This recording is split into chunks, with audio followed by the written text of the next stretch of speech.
Pollution outdoors is well documented, but not indoors where it can be even worse. Fumes like these, and particularly formaldehyde, can build up in the home, emitted by numerous sources, especially paints and building materials.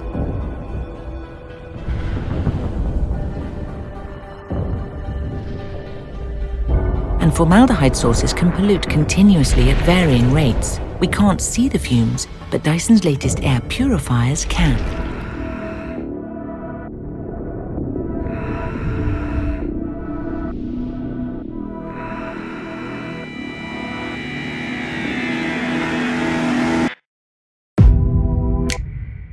Sensors automatically detect them, diagnosing air quality issues in real time on-screen or via the Dyson app, then deal with them through a unique air purification process.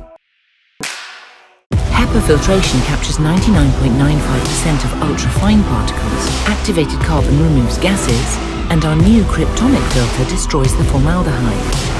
Its catalytic network of nanoscopic holes are perfectly sized to trap and destroy formaldehyde molecules, breaking them down into tiny amounts of water and CO2. The catalyst regenerates with oxygen from the air to destroy formaldehyde continuously. Then air multiplier technology projects over 290 litres per second to cool you or heat every corner of the room with purified air.